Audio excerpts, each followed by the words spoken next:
All right, welcome everybody. I'm going to ask all of our panelists to take themselves off mute and turn their videos on. We've got a really great turnout today, so thank you so much for joining us. Good afternoon to everyone on the East Coast and those in the middle.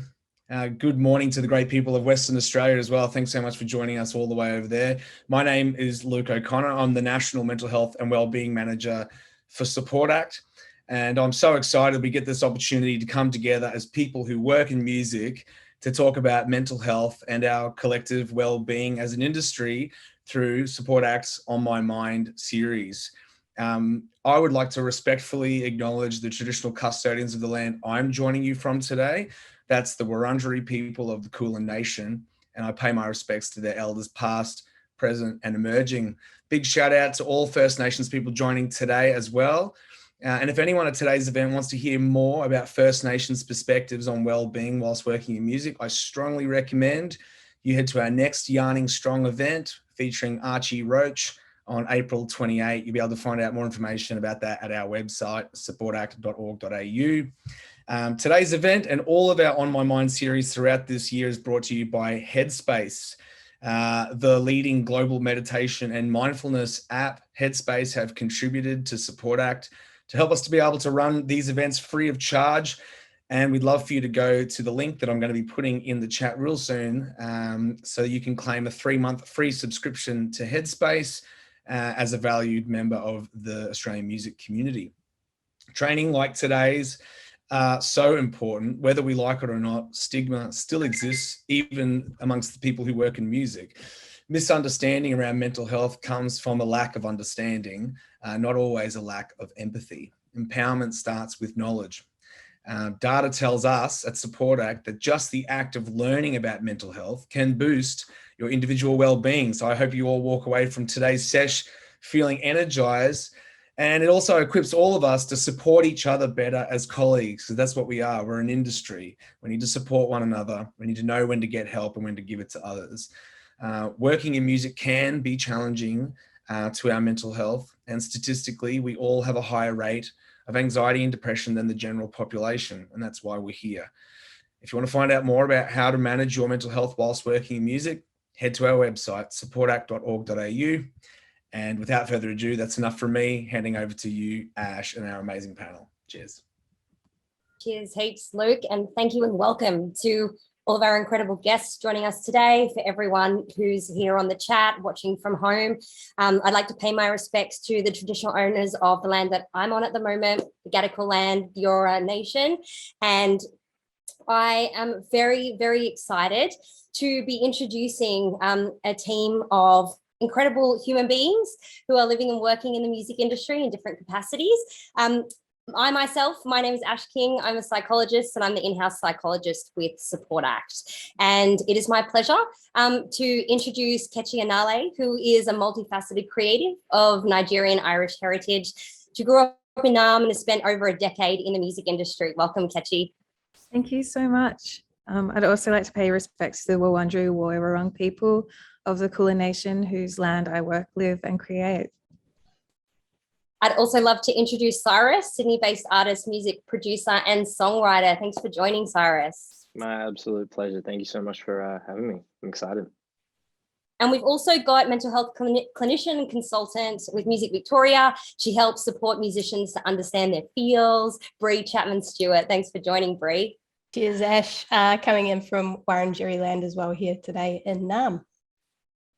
So today, we're all here to chat about anxiety, something that I have had a little bit too much personal experience with, and I'm sure that many of you out there can relate. Anxiety is one of the most widespread mental health conditions, not just within the music industry, but also right across the population. So we're going to be chucking a couple of polls out in the session today, just so we can, hear your perspective, so you can sort of share some of your experience with us as we go through today's session. But, let's kick things off with first experiences. Anxiety, I don't know if you guys were the same, but growing up, I never really heard the word anxiety that often. I didn't really knew what it meant until I was, well on my journey through life. Cyrus, I'd love to hear from you in terms of, when you remember sort of your first experience of anxiety and thought, what is this? Yeah, similarly to you, Ash, I grew up very fortunately in a very happy, safe environment. My parents took care of me extremely well, and I'm forever in debt to them. I never thought that I would ever deal with, as a teenager, you kind of hear about like depression and anxiety, but I just thought of it as people who are really, really sad, and I'm so far from really, really sad, and I never will be and never will deal with that. So similarly, it was extremely foreign to me growing up, and I never really dealt with it. The first experience I ever had with anxiety was, I reckon I was about 21. I'd lived out of home for 3 years, and I was working with a major label that I'd been signed at 3 years prior. I was on X Factor in 2015, and off the back of that got signed, and it was awesome, and I was super busy, and I just basically got thrown into the deep end into an industry that I had no idea how it worked, what it was, and I kind of just like took every day as it come, and it was awesome. But I think once the kind of ride had slowed down and I found myself in a position where the next step for my artist project was on me and it was in my hands, and it was time for me to kind of dictate where I wanted to go. And at the time, I had no idea about really who I was as a person yet. I was still only 21, 22. No real grasp of who I was artistically either. So I found myself in a position of all of this weight kind of on my shoulders, of needing to be something that I had no idea how to be. And at that moment was the first time I kind of felt this weird thing, anxiety. At the time, I had no idea where it came from. I speak from hindsight. This wasn't like a conscious thought at the time, as to where the anxiety kind of came from. But I just remember with my partner at the time, just being like, I have no idea what's wrong. Like, I can't think straight. I feel horrible. I kind of feel like physically, like kind of feel sick, but wasn't a sickness that I was familiar with. And yeah, the fact that it was so foreign, I think really just like, debilitated me. And it was a massive struggle.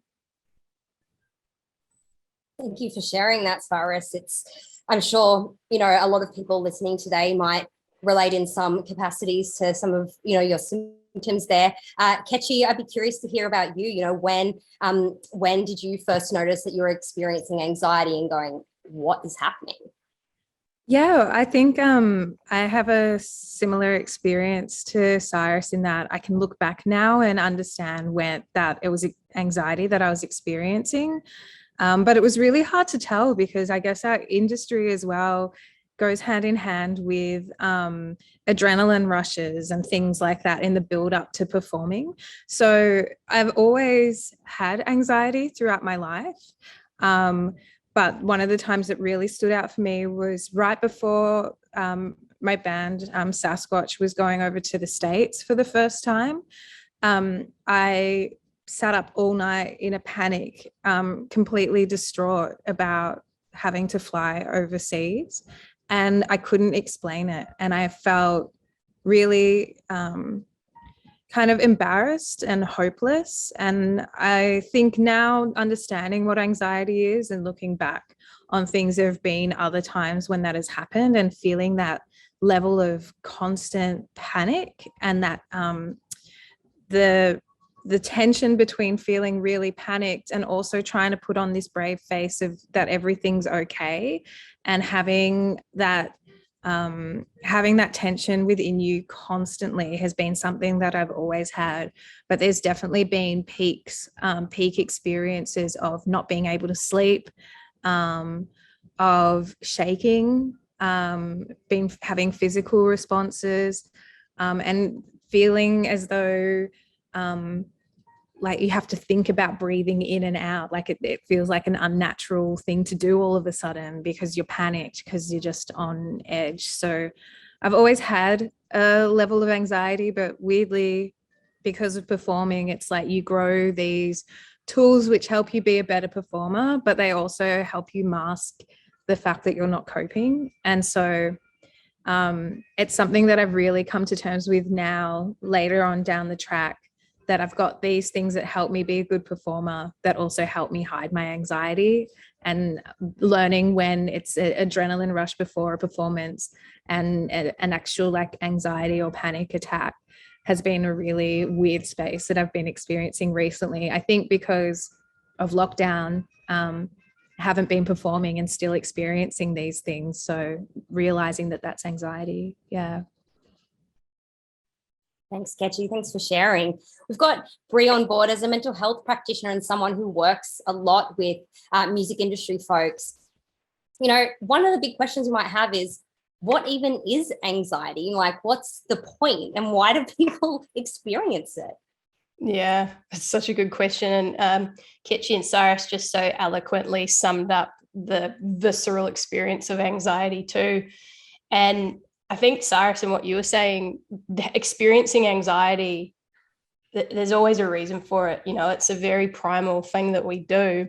And I suppose a lot of the work that we do at Music Vic, especially with musicians who have been halted for 2 years, haven't been on stage, haven't been going to rehearsals, is just trying to get to the root cause, to get to the fear, which it usually is. It's usually some kind of fear that's buried down there a fair bit.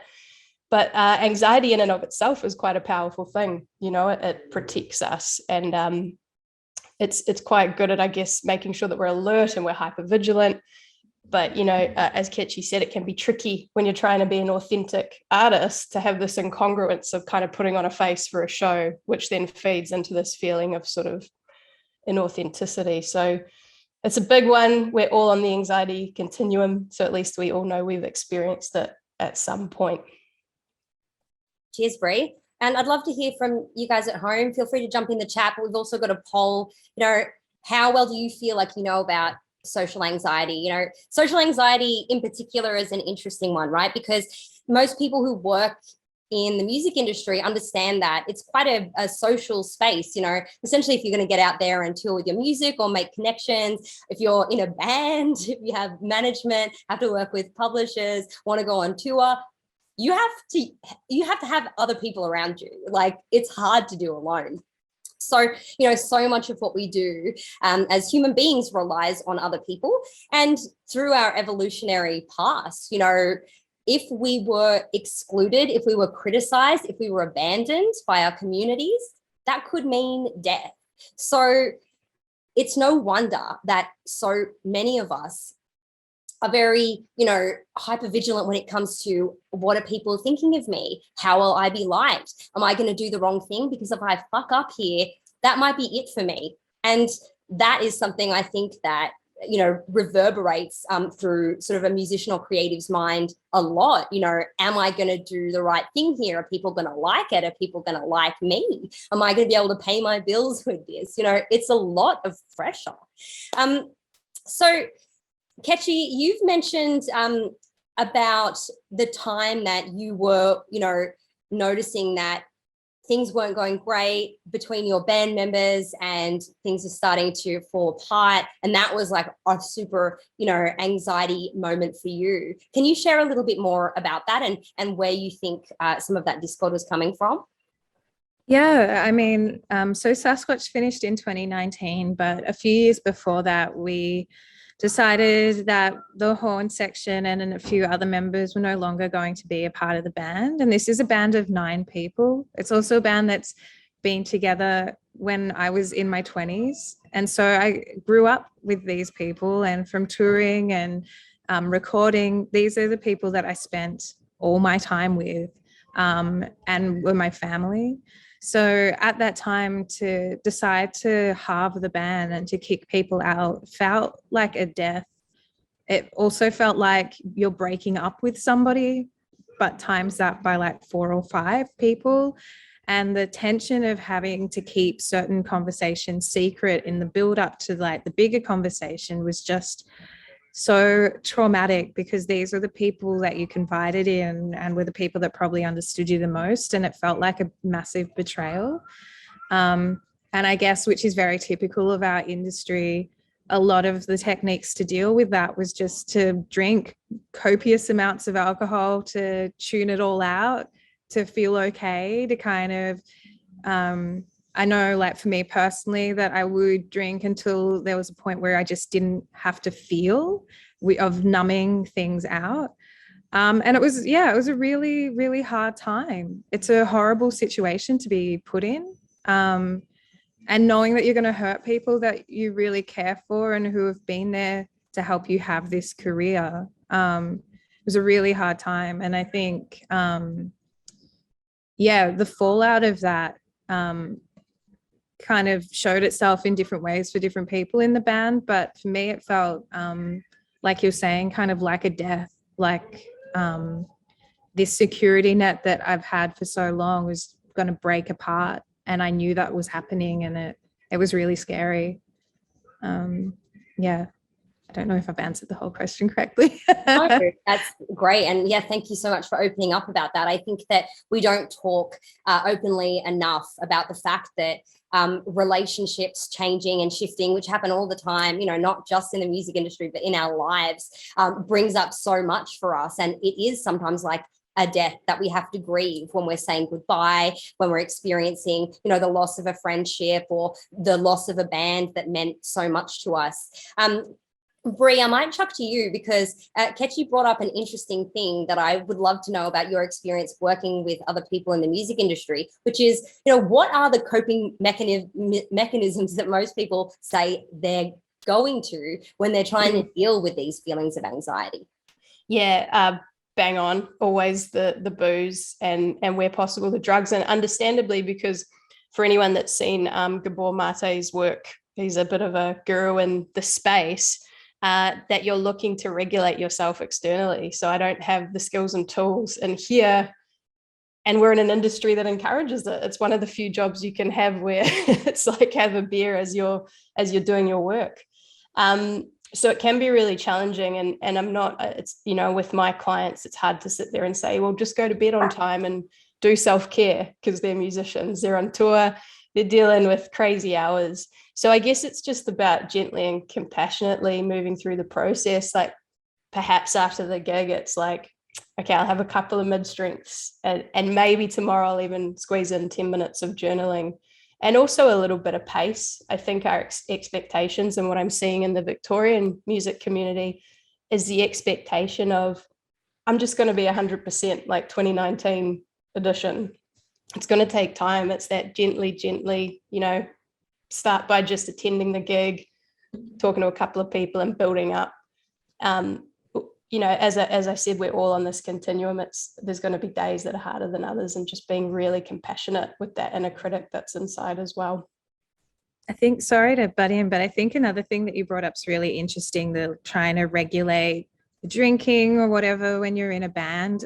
I thought that I didn't have a drinking problem, because compared to the guys that I was in a band with who could drink way more than me, I felt like I didn't, until I was around friends who were not in the industry. Like you're saying, like our industry is surrounded by alcohol. Sometimes we get paid in alcohol, which is crazy because it's not the 1800s.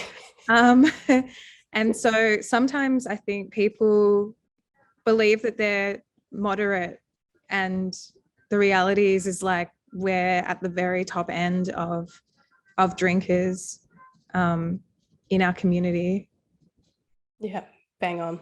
there's definitely a distorted reality for sure. And when I used to play music full time, if we weren't, getting a beer or multiple every set break, it was just not, no one considered that a vibe. Like, it just, to me, was not even a thought to say, oh, maybe I won't say yes to this drink.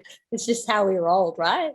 So everyone, I'd love to chuck to another question in the poll. Everyone at home, let us know about, if you have ever experienced something like social anxiety.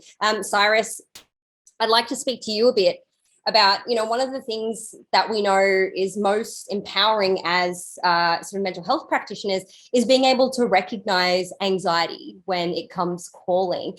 How does it manifest for you? How do you notice it when it shows up in your body and mind? And I guess, what do you do with it? The more that the older I've gotten, I think the better I've been able to understand it.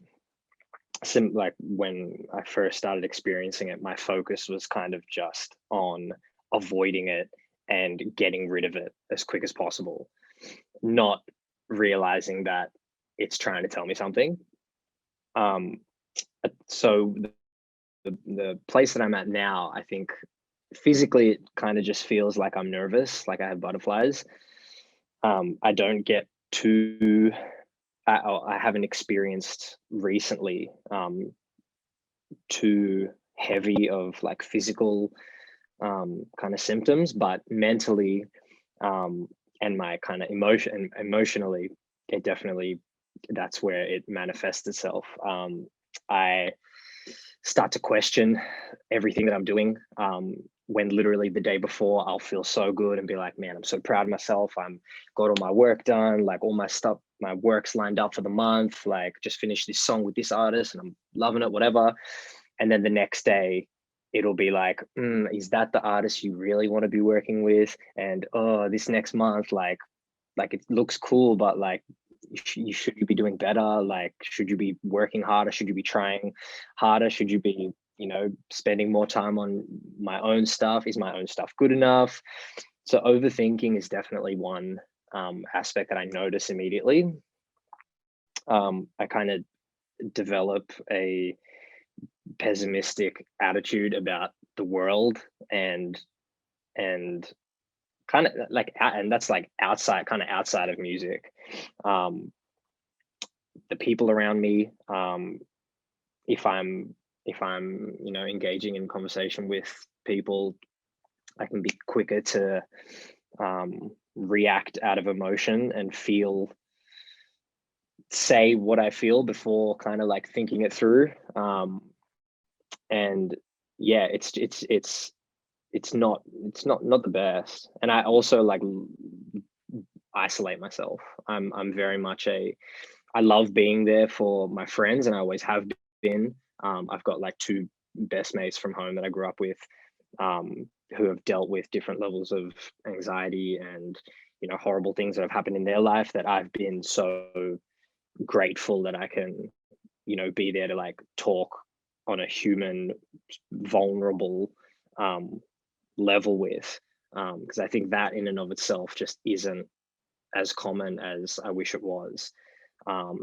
So if at least I can, offer that and share that with two of my closest friends who aren't even in the industry, and perhaps their jobs don't rely on them to be vulnerable. Like I guess for me as a songwriter, you meet a stranger, say hello, and then 10 minutes later you're like getting into the shit. You know what I mean? Like you don't fuck around. And I think that's helped me be comfortable with, talking about my emotions and hearing other people out, and helped me be more empathetic. But yeah, I love being there for other people, but I've recently realized I'm not good at asking for help from friends, or not even asking for help, but just being like, hey dude, like I feel like shit today. Here's why. I don't know. Cause I feel like I'm so used to like being like helping others or thinking clearly about matters in other people's lives. And then when it happens to me and I can't think clearly and I don't know what's going on, my first thought used to be, oh, like if I don't know what's going on in my head, like why would I like waste their time and burden them on them trying to help out if I don't even understand it? And I've recently kind of just tried to let go of that belief. And the first conversation I had with a mate, and just like I called him up and be like, hey dude, like I don't know what's going on, but do you mind if I just like vent for a bit? And he's like, yeah bro, go ahead. And then I just kind of let it all out, and then the conversation was incredible, and the things that my mates would say back to me really just like calmed me down and opened my mind.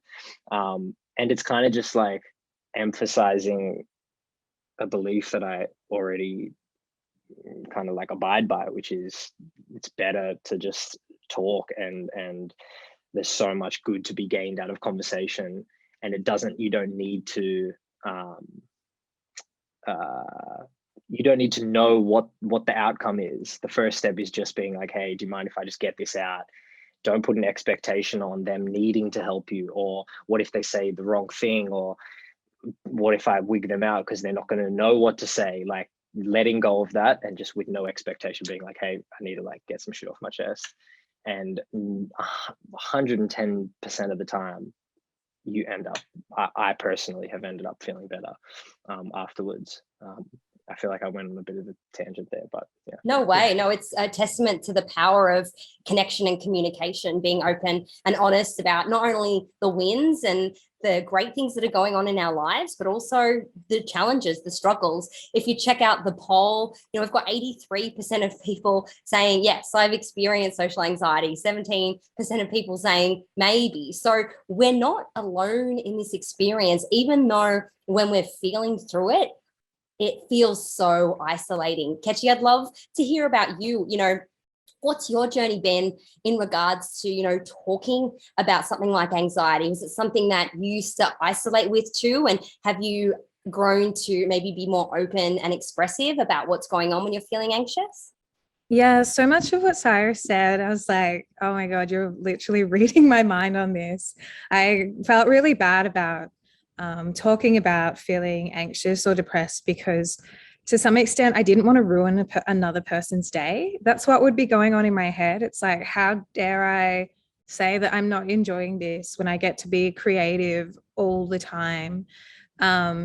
Weirdly though, I could stand on stage and sing a song about being vulnerable, but having to actually be vulnerable was such a hard thing, and having those conversations. And I guess one of the things that I also really love that Sarah said was like that you had these friends who just see you as a human, and that is such a big thing. I feel like we mask to a certain extent as performers so that we can deliver like a really great performance to our audiences and our fans. And there's a level of like security in having that kind of amplified version of yourself. And it's really scary sometimes having to step back from that to like really check in with yourself and say like, I'm not in a good place, even though like at my worst, I can still walk on stage and do a full performance as if it was the best day. But also I think like in my experience, still do it sometimes, and COVID kind of like supported this. I go into hiding when I'm not good. I completely just disconnect and I hide in my room and hope that no one realizes until I feel better. But I have got that close friend group who pick up on things. I once remember standing in a group of friends and feeling quite anxious and thinking, I'm getting away with this. And the moment I thought that, one of my friends turned to me and kind of looked at me and went, you're not okay, are you? And I literally ran. I ran the other way because I didn't want to have the conversation. So yeah, I think like one of the things as well with lockdown is like, because we've had to be isolated, especially in Melbourne, we've had to be in our rooms. A lot of the time I hide because I want those friends who have been there to give advice for, or have been what I see myself as a strong person for them. I don't want them to see me as weak, because it's like, what does that mean for all the other work that I've done? Am I then unreliable because I'm such a vulnerable person? But the reality is, and to quote Eric Badu, like being an artist, it's like you're vulnerable about your shit.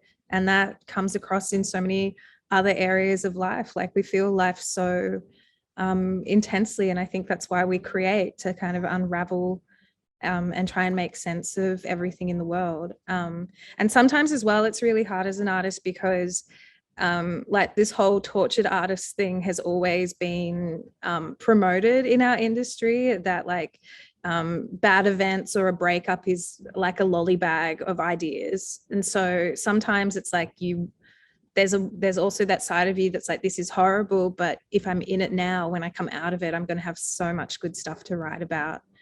So it's weird being in those spaces. But definitely, yeah, that friendship group is a lifesaver, I think. I was just going to speak, Kechi, to your, reflection on what people think about artists suffering, and the people who celebrate when some musician breaks up with their partner and they're like, oh, the next albums, they're going to be fire. It's just like this idea that people who work in creative fields are just fodder for their art. They're not a person who exists in 360. Like, they have a life, they have relationships, they hurt, and I think that's really important for us to acknowledge. I just want to say thanks to everyone jumping in the comments, in the Q&A. We've got amazing people asking questions, and hopefully we'll get to them. But we've got another poll question coming at you hard. This one's a little bit more of a trivia one, just asking, oh, sorry. No, it's not. I'm lying to you. The question is, what social situations do you find the most anxiety inducing? There's obviously lots of different social situations that we all face on a day-to-day basis, not just within the music industry, but just in life in general. Bree, I want to throw to you because both Cyrus and Kechi mentioned this idea of pulling back, of isolating, of not sharing. And I'd like to hear how common you find that as a response to something like anxiety, and how helpful it ends up being if that's our only way to deal with our anxiety. Yeah, it's a tricky one, isn't it, Ash? I'm sure you know, as a mental health geek as well, that the whole thing is just about trying to get everything in balance. So I actually like that the guys mentioned, especially if you do experience social anxiety and you're getting that stress response in your body, it can be really powerful to take a day to nurture the next day, or the evening to just sort of be with yourself. But obviously it always gets tricky when that is becoming your only coping mechanism, that you are only withdrawing and isolating. And I guess to me, I always see a bit of a theme in a lack of trust, maybe with the world or with others. And I know the guys mentioned having resources away from music. I think that's really powerful. I think what I see often is people will reach out to someone, really be vulnerable. As Kechi mentioned, one of the most challenging things to do is to be vulnerable as a human being. And then they get rejected or abandoned, or the person that they're talking to maybe shames them without realizing. So I'd always say to just start with trying to identify one or two people you trust. And, if they are outside of music, even better, because they're going to have very much a third party perspective of like what's going on. That beginner's mind can be really nice. But even one or two people that you trust just to begin with, that are in your corner, that hold space beautifully, and go from there. I think that there's a lot of power in relational healing. And it's such a bummer that as kids, we just weren't taught that vulnerability is a strength. It's not something to be feared or shamed. So it's great hearing these two kind of advocating for that, because we need more people saying, okay, shit, I feel like absolute trash and I don't know why. And for that to be okay, And, Cyrus is talking about this power of vulnerability, when you finally allow yourself to open up to someone. And essentially, this is what you guys are doing right now for the music community. You're telling your story, and it takes courage, it takes bravery, because yes, there's still stigma. A lot of us still hold these ideas that we absorbed from greater society about what it means to be mentally well, what it means to be mentally ill, what anxiety is, what depression is. It's all this soup of untangling that we're left with now. Cyrus, I've got a question actually in the Q&A, and I thought that maybe you might be able to speak to it, because your experience in what you reflected on before kind of raises some of these points. The attendees saying being a singer-songwriter and musician is such a broad role and career. I guess it encompasses so many elements. They say, I overthink, then I get overwhelmed, and then I go numb and have no idea what to do next. then the anxiety starts. You know, does that sound familiar to you? And they're saying, how can I avoid this process? Or what tips can everyone give to help a situation like that? Yeah, for sure. That's definitely something that I've got a lot of experience in. um, I think recently, upon reflection, this year, I've been probably the healthiest mentally that I've been in so far. Touch wood. Seeing in the last like 3-4 years, and I think a big part of it, similarly to what you spoke about before, Brie, like realizing that anxiety is like, I see it as it's trying to tell you something. It's yes, it's out of like our control, but ultimately it's coming on because it's a response to something else that's going on in your life. In the past, for example, I would have 5 to 6 sessions a week with 5 to 6 different people. And that would be like consistent because I was on the grind. I wanted to like, you know, work as much as I could, work as hard as I could. Versus this year, I do a maximum of 2 to 3 sessions a week.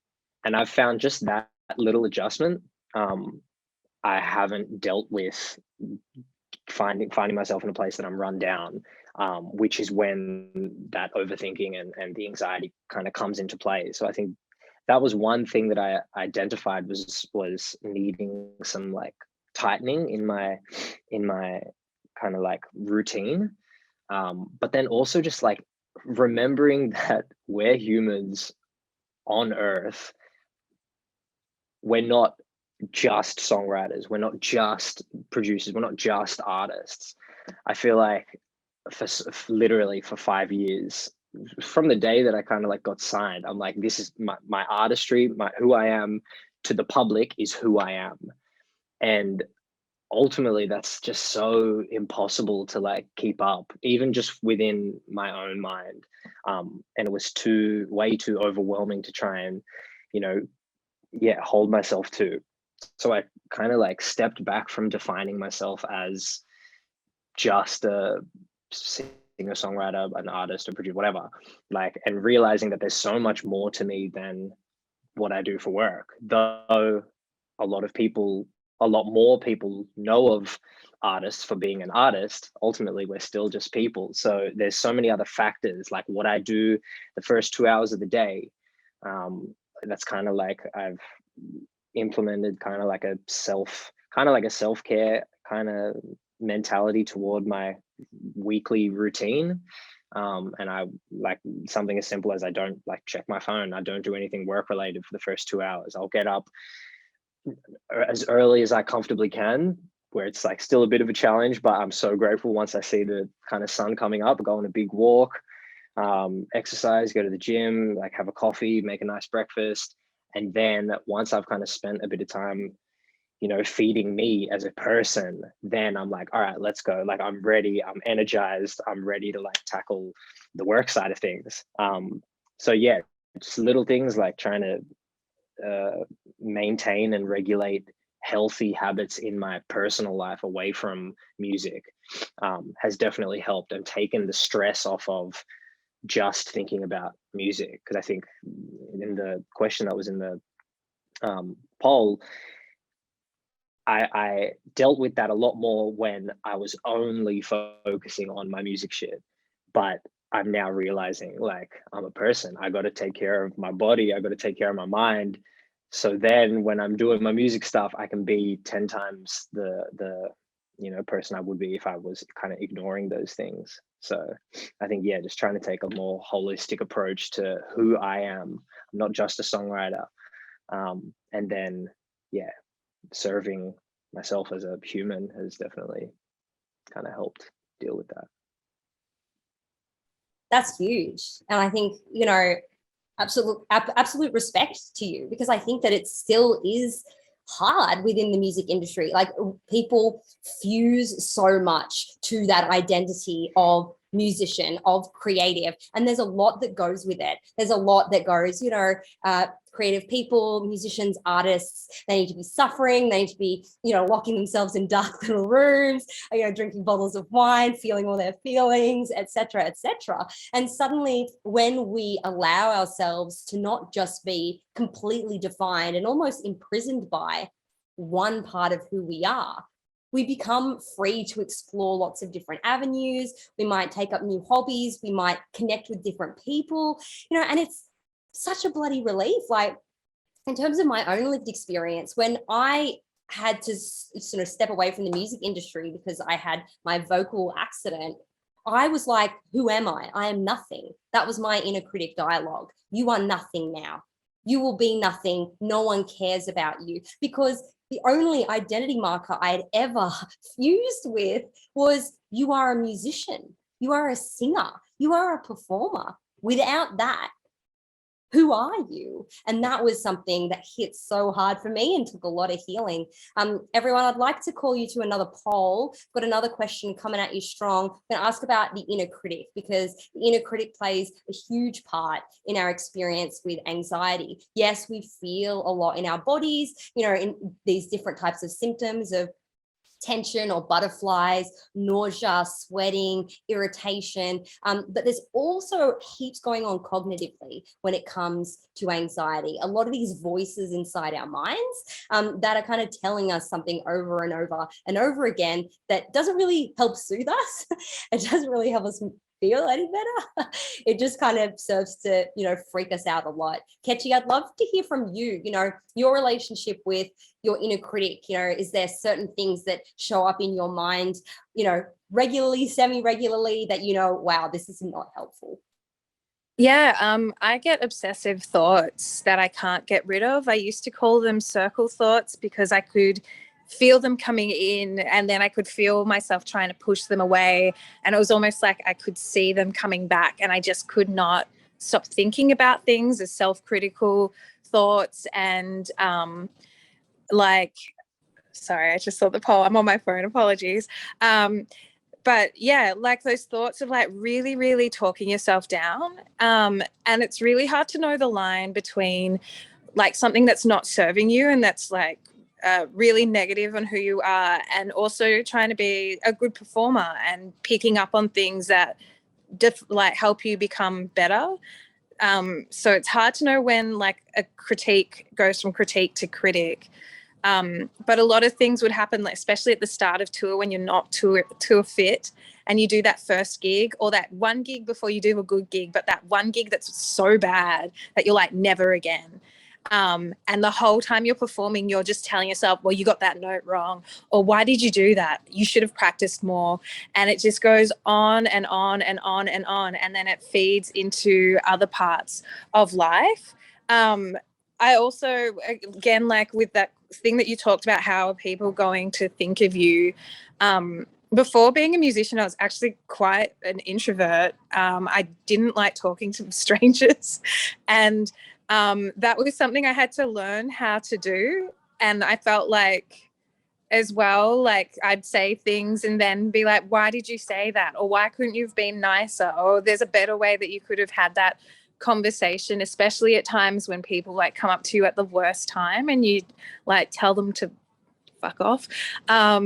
It's, you just think, oh, okay, well, they're going to talk about me. And sometimes you do hear about people who've spoken about you. I have someone who's actually one of my best friends now, but when we met the first time, we were at a festival backstage and they were intoxicated and came up to me 8 times and said the same thing every time. And I tried hiding from them. I even got my other bandmates to kind of intervene whenever they saw them beeline for me. And then eventually on that 8th time, I just couldn't take it. And I just told them to F off. And that is the only memory that they have of that interaction. And so for years, they were like, oh, I met Ketchy and she told me to like piss off. And it wasn't until we reconnected later down the track, I didn't even remember it. And then she brought it up and I was like, do you realize you came up to me 8 times? And it was so irritating. And I tried to be nice and I tried to distract you away from me. And I just broke at that time. But that is her memory of our first interaction, even though we're really great friends now. So it's like, even when you have those critical thoughts, sometimes like when they end up being like a reality, it reinforces that anxiety that you have. And I guess as well in our industry, we're constantly being judged. Like we've been told you're only as good as your last performance or your last interaction. It's really hard to know when that voice in your head is something that's helped you become a really great performer and push through, or it's something that's trying to like tear you down and it's coming from yourself. It's hard. That's an epic observation. And I think that this is why dealing with and existing with anxiety is not easy, because we want to hold on to the thoughts that are going to be helpful. We want to still be able to go, well, what if that thought was true? Like, and what if I need to know it? But the thing is that inside that cramped little space inside our minds, it's hard to know. Bree, I'd love to hear from you on this. You know, like, how might you help guide someone to develop a better understanding of what's going on in their heads and what sort of voices they should be listening to, which ones maybe they should be giving less priority to? Yeah. Kitchi, I think you need to be like a mental health spokesperson, because that was the most beautiful summary of the experience of the inner critic I've heard in a while. But yeah, look, even as we're talking, I've got the zesty COVID-19, and I can hear this inner critic in my head that's like, don't cough on mic, you know, and starting to really berate me. And it is a kind of a bit of a skill to become aware of it. Like you said, Ash, everything serves a purpose, not to get too existential. The darkness serves a purpose, the light serves a purpose. But I think what a lot of the work that I'll do with clients is work on their self-trust, because a lot of it stems from just not trusting themselves, and then building up that, this is going to sound really wanky, but building up that inner champion. You know, there's someone, and this is where narrative therapy is quite powerful with musicians, I've found, where let's talk about this voice and have a chat to it. But where's that other voice? There's a protector in there somewhere, and there's some boss bitch living inside of you that can also ride you through this moment. So it's, I guess, helping people to become aware of, as Cyrus beautifully said, all the facets of themselves, and knowing that we're not just an inner critic, we're not just an artist, we're not just a parent, we're not just a woman or man or whoever. We're all these different beautiful things all the time, right? And that can be really powerful. Outside of that, the somatic work. So something we can always do everywhere is ground ourselves through breath as well. And I think, and Ash, I'm sure you've seen this heaps, that we undervalue the power of breath in terms of what it can do to regulate our body too. So there's a little bit of the brain stuff and a little bit of the body stuff, but yeah, absolutely developing a relationship with your inner champion or your inner protector to offset that inner critic. I love it. And sometimes, you know, with my work with clients, I say, you know, that inner champion just needs more mic time. It's like when you're listening to a podcast and like the annoying host with a stupid voice that you don't want to hear from is like hogging the whole show. I'm like, can you shut 100%. Give the other one some You've more. clocked it now. Off you go. Oh, no one wants to hear you. Thanks, you know, so much, everyone. It's so inspiring to see people jumping into the Q&A. We've got an attendee saying, you know, circle thoughts leading up to a show and during the show are exactly what I experience.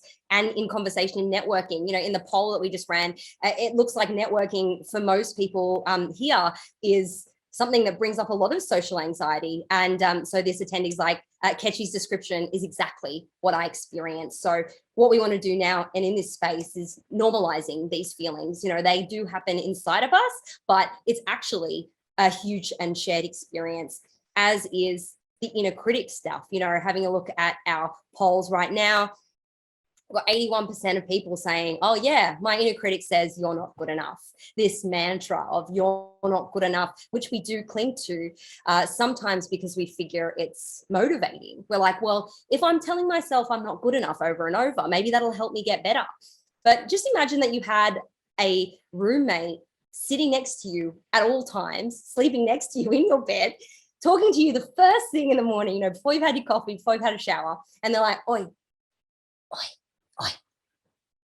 you're not good enough, eh? And all the stuff that you do, you're just not good enough. Like, does that really fire you up? Does that really charge you to make some great art, to get out on stage and give your best performance? For most of us, it doesn't. For most of us, it's a huge downer. So again, you know, we can recognize these inner critics, the voices of our inner critics when they show up, but we can also recognize that we have a whole chorus of voices in our minds. And sometimes we need to hand the mic over to our inner champion, like you say, Brie. All right, so we've got about 10 minutes and we've got some incredible questions. So I want to shut up and throw some of these questions to you guys and see if, you know, you can offer some of your own experience. Kechi, I might throw this one to you. Someone saying, I struggle to put videos of me singing and playing guitar online. I get anxious sharing content, but I know I need it and I know I need help. So why is it so hard and how can I get past this? I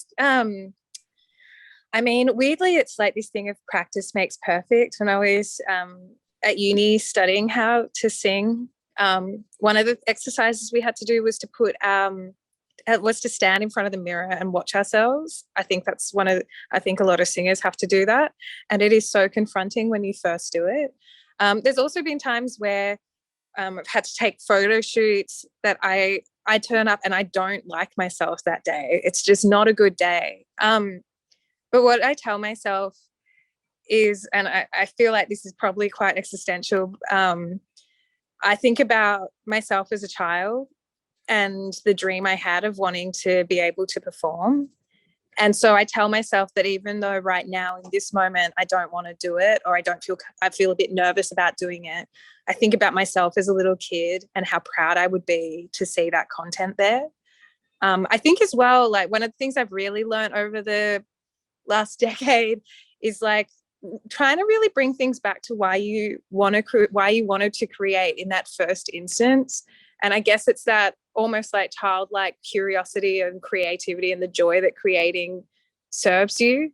It's really like not everyone can be creative, and I think sometimes we cut ourselves short for being able to do something like that. To be able to film yourself playing a song and being able to perform that on camera is such a big thing. Some people can't even stand up in front of people that they know for a really long time and do that. And to be able to put that online, I think you should think of it as an achievement. But in saying that, you can 100% post it online and then throw your phone to the other side of the room and then run away, because I've definitely done that too.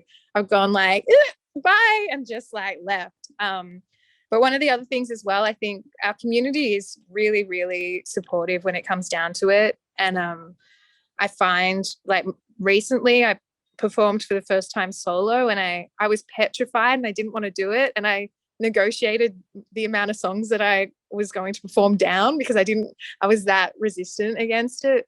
But once I overcame that fear, I just felt whole again. And I think sometimes you need to just take those little leaps. They feel massive at the time, but it's kind of that like one step philosophy of like, you're just going to take that small step of putting it on your computer. And then you'll take that small step of putting it online. And then you're going to take that small step of pressing publish. And then you're going to run away and maybe eat a piece of chocolate or have a spoonful of peanut butter or put your phone down and not think about it, but know that you've achieved that feat that you're scared of, but you want to give it a try. I think that's good enough.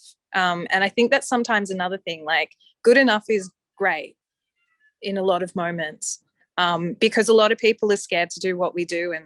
And it's actually what we do is a lot more profound and brave than we give each other credit for. So if you're scared of posting a video online, do it. Lean into it a little bit. Even if it's for 5 seconds, if you only have the capacity to be brave for like 10 or 5 seconds, just use that 10 or 5 seconds really well and get that video out, and then, I don't know, move on to the next thing. But I think it also does get easier the more and more you do it.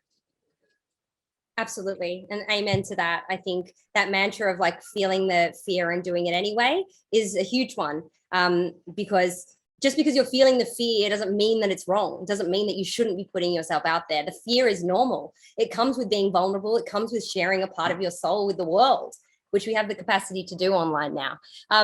Cyrus, I think we've got time for one more question before we have to say bye. We've got Ben saying, I think my main anxiety comes from the feeling and drive that I'm not doing enough to advance my music career. There always seems to be so many things that you hear that you should be doing for success. You know, how do you have you experienced this pressure and how do you deal with that? Yeah, I deal with that like monthly, man. Like it's a very common just like thought. And I was kind of dealing with that exact problem when I called my mate and like opened up for the first time. And I think he shared something that was really insightful and helpful that I still remind myself of today. That's helped me moving forward. So I'm glad you asked me this question. Um, I kind of came to him. Similarly, I feel that feeling of like, man, am I sure I'm doing everything correctly? Um, Social media, sidebar, I've like tried to like halve the amount of time I spend on social media and it has worked wonders. So hot tip, like do that as a first step, because we're so used to seeing everyone's like highlight reel of their wins, which is awesome. And it's so sick to see other people winning and doing their thing. But it increases the likelihood that if you see someone winning on the wrong day and you're not feeling well, then that's going to very quickly turn into, hey, why aren't you doing that? Like you should be doing what that guy's doing. You should be doing what they're doing.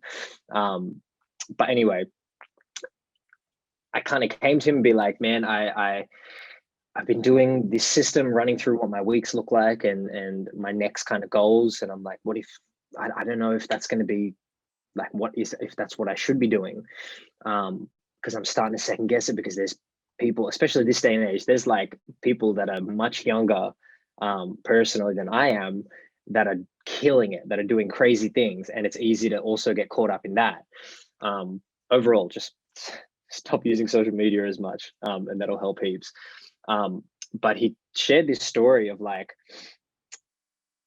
this tale of a man and his son walking through the woods, and it was really, really dark. And his son is like, Dad, I can't see the end of the forest. Like I can't see where we're going.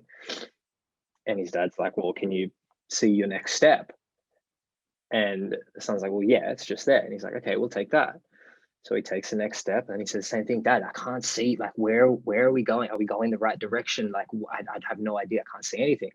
He's like, can you see your next step? And he's like, yeah, it's just there. He's like, okay, just do that. And before you know it, the pieces kind of come together. I've found just trusting that the universe has its own timing of everything, and putting a lot of trust in the process of what we all go through. Everyone's journey is completely different. So basing what is right and wrong off of what other people are doing is, I find, not a very fruitful method of not a very fruitful mentality to hold on to. Rather focus on what feels right now, and can I see that next step? Whether that next step is putting up a video for the first time, whether that next step's like going to a gig and like seeing what a performance looks like, whether that next step's like telling your manager you want to sign with a label, whatever, however big or small. I found it very helpful just to think of the next step. Don't get too caught up in what if it's the right or the wrong one, because ultimately you're not going to find out if it's the right or the wrong one until you take it. And if it's the wrong one, sick, you've just learned a very valuable lesson and you won't make that mistake again. But you don't learn that unless you give it a shot, you know what I mean? So I've found that method of thinking just very helpful, and you can put a lot of trust in it because it's tangible. And yeah, I think, reframing your perspective of, if it's not the right step, at least I'll learn something great that I wouldn't have been able to learn any other way. And then, just trust your gut. Like, whatever feels right in the moment, do that right now in the present, because life's short, life's finite. Like nothing's temporary, nothing's promised. I hope that helps. Love it. But Dan, what a great chat. And thank you so much, everyone, for your vulnerability, not only our amazing participants today, but all the guests joining us from home, sharing your experiences and questions in the Q&A. We appreciate it so much. At Support Act, we're actually doing a survey at the moment to hear about people's own experiences with mental health who are living and working in the music industry. You can see in the chat, Luke's just chucked a link in there. So if you haven't already, we'd love it if you can jump on that link, let us know about what's going on for you so we can create more of these events, more of these services and resources to help support people in the industry. Super grateful for you all joining us. Next month, we're going to be diving into celebrating sobriety, chatting about substance use within the music industry, which we touched on today, which we know is real. And, you know, stay in touch, follow us on Facebook and Instagram. I know Cyrus was like, spend less time on social media, but it's okay if it's support act. I promise It's okay if it's support act. It's wholesome shit. It's wholesome shit. Again, thank you, Cyrus. Thank you, Ketchy. And thank you, Bree. It was such a pleasure. Thank you so much for having us on this. Yeah, thanks, Ash. It's been awesome. Thank you. Thanks, team. Thanks, everyone.